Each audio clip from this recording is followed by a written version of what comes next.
Welcome to the Wits and Weights podcast for busy professionals who want to get strong and healthy with strength training and sustainable diet. I'm your host, Philip Pape, and in each episode, we'll examine strategies to help you achieve physical self-mastery through a healthy skepticism of the fitness industry and a commitment to consistent lifting and nutrition. Welcome to episode 10 of Wits and Weights.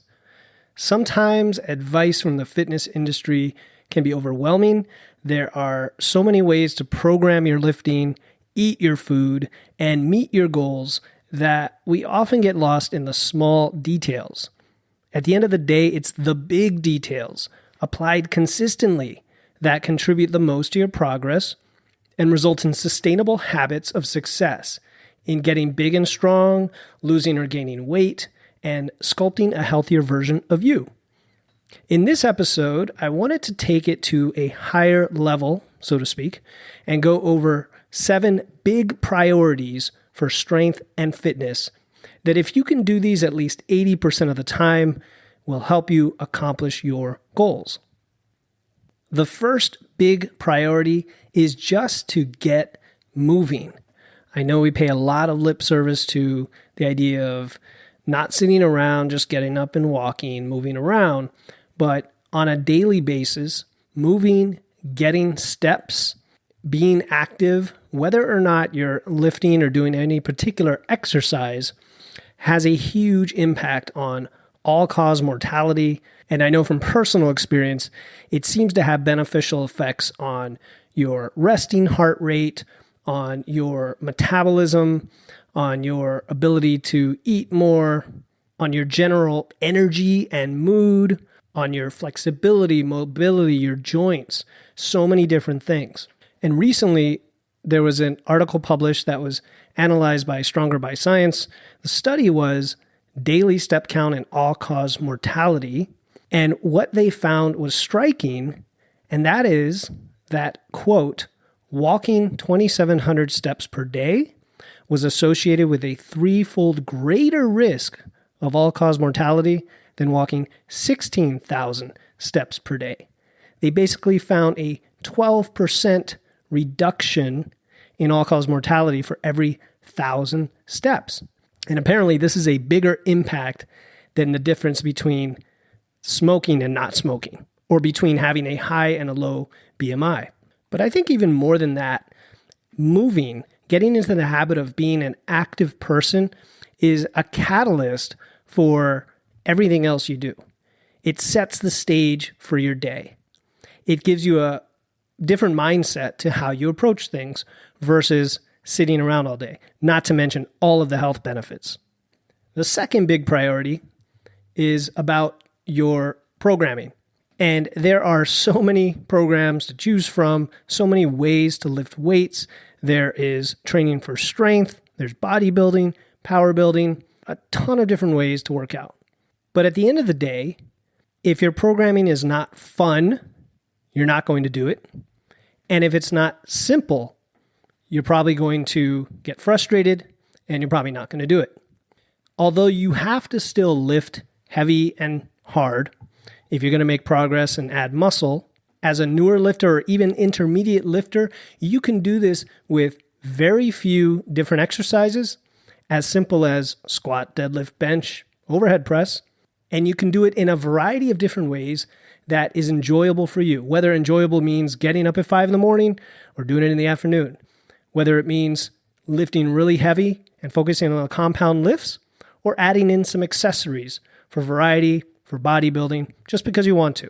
So as you evaluate the different programs available and try to avoid program hopping, I would go back and listen to one of my first episodes, which talks about how to choose a program. Many of the beginner programs I recommend are just that. They're simple, and I think they're fun. But of course, if you do it and you say, this is torture, I really don't like this, there are always alternatives to make it more enjoyable, because at the end of the day, what we care about is consistency, which leads to sustainability. That brings me to the third big priority, something that many people, myself included, often don't give enough attention to, and that is getting enough sleep. Sleep is the cornerstone of recovery, of having the energy to get up and do it the next day, of giving your body the time it needs to repair itself. And I could do an entire podcast episode about all the intricacies of how to improve sleep quality.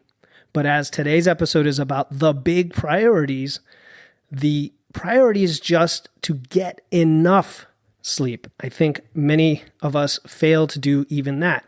We limp along at 5-6 hours a night, and ideally should be up around 7 to 8, maybe even 9 if you're able to pull that off, but figure out how to get enough sleep.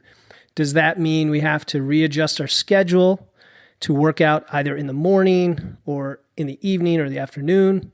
Does it mean simply going to bed earlier and then doing the things that it takes to ensure we get to bed early, making sure that we have our routine, maybe that we're avoiding activities that would distract us or keep us up, like scrolling on social media, watching TV, those sorts of things, which yes, can also affect sleep quality. But my point is, take an inventory of your sleep. You know how much you're getting every night. And if it's less than 7 on a regular basis, I would suggest you want to find a way to add another 30 minutes to an hour every night so that you can then get into the gym, lift really hard, and get the benefits of all that time trying to build muscle. So just focus on getting enough sleep for recovery. Big priority number 4 has to do with nutrition. How do we meet our goals for the long term, whether we're trying to lose, maintain, or gain weight? You probably think I'm going to say you have to hit your calories. Well, I think that's obvious at this point to a lot of us. I'm not saying it's easy, but you could wake up in the morning and say to yourself, okay, I know I have to hit 2,100 calories today. And as I go along and I make my food choices, if I'm tracking, I know where I am against those calories during the day, and it's fairly easy to gauge when I'm going to hit those and how to pace myself. But what's a little more nuanced is protein. And so big priority number 4 is to make sure you get enough protein.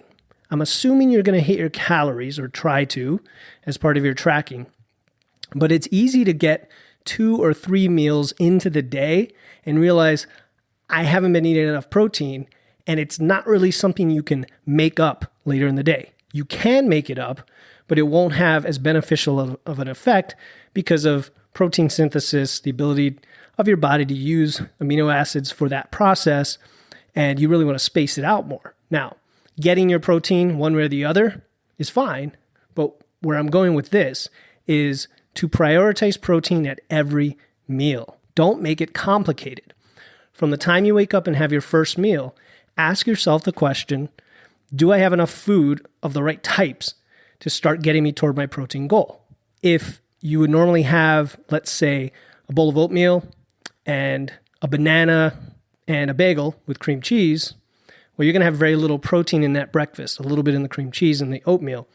If you replaced one of those items with, say, some eggs or even a protein shake, you're off to a great start. You're up maybe 15, 20, 25 grams of protein, and you're getting yourself primed for the rest of the day.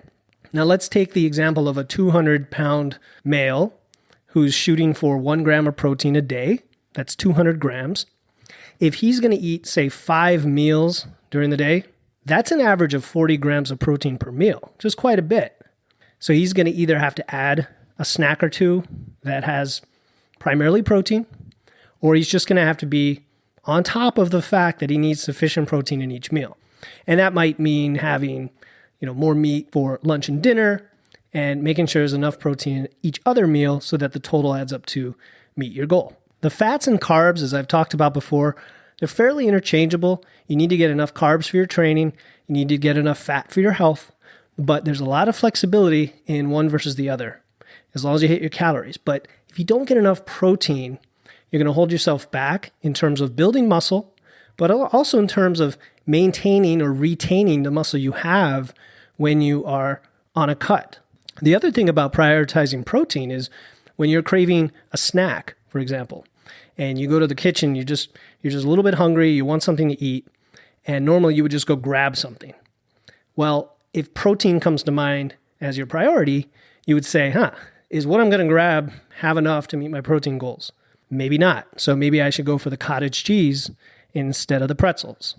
Or maybe for convenience, I need to have a protein shake or protein bar and fit it in to keep me toward my protein goals. Get enough protein as part of hitting your calories, and you'll be all right. Hey guys, I just wanted to thank you for listening to the podcast. If you find it valuable, you would be doing me a huge favor by sharing it on social media. Just take a screenshot, share it to your Instagram story or Facebook. Please tag me so I can personally thank you, and we can talk about what you found helpful and how I can improve. Again, an incredible thank you for supporting the podcast, and enjoy the rest of the episode.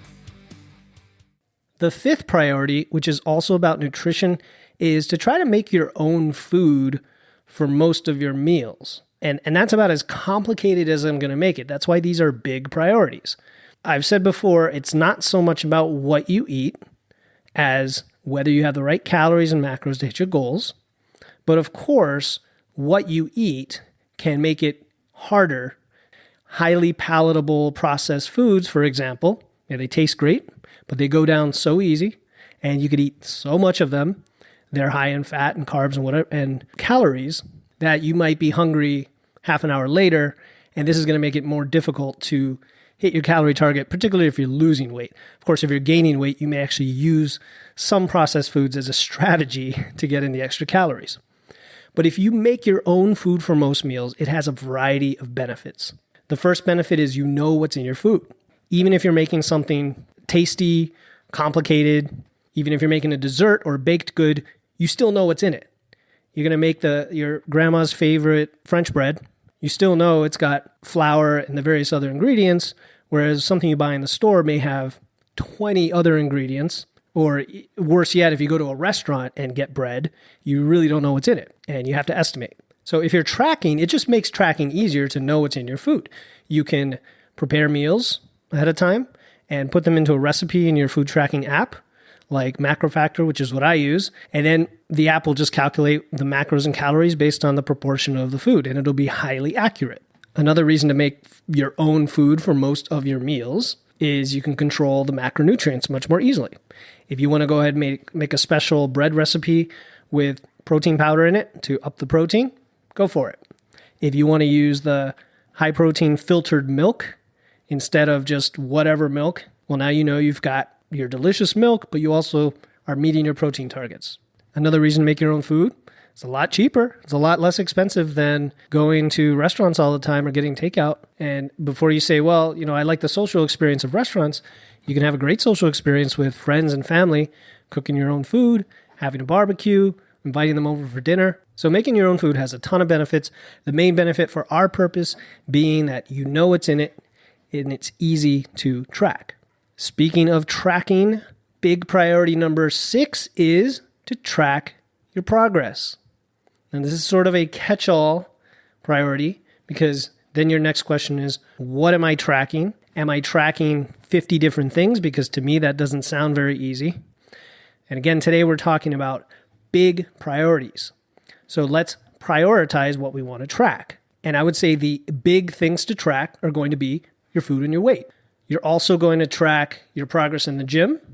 And then if you want to go further than that and get more into the data and be a little more optimal with all of this, of course, you can track other things like your body measurements. But the big things are your food.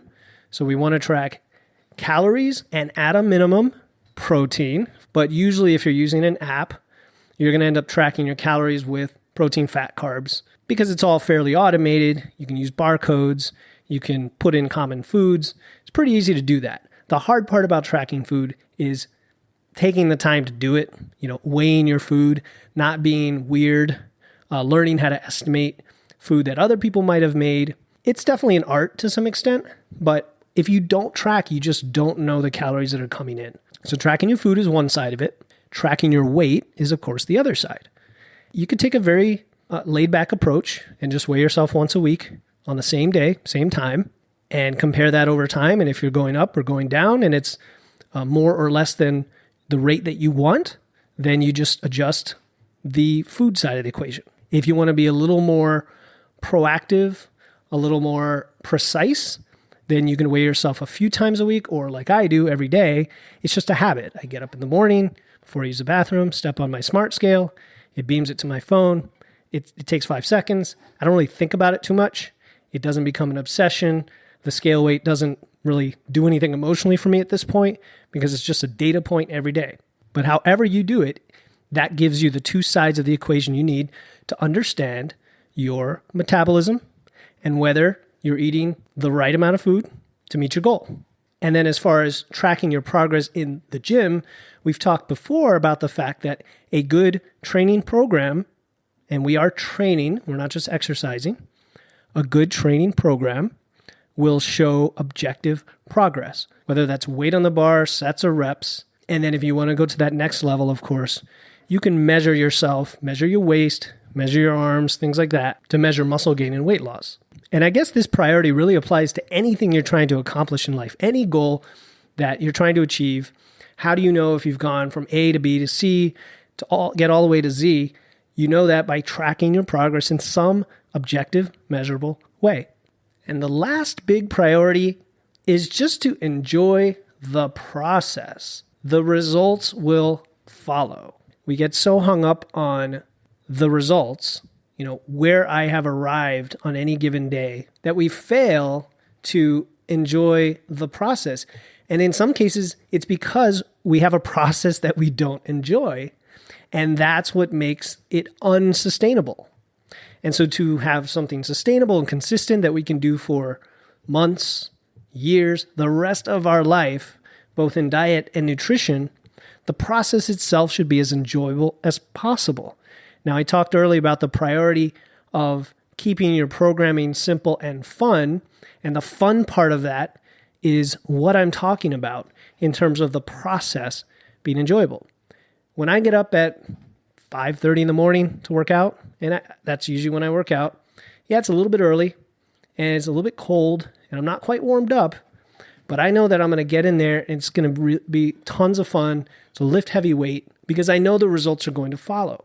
Now, if that is not at all fun for you, and even if you've done it for 3 months, it's still not fun for you, then it's probably time to change it up to something that you can enjoy, even if the results are a little less quote unquote optimal. The same thing goes for diet. I talk a lot about tracking, about macros, calories, and all this.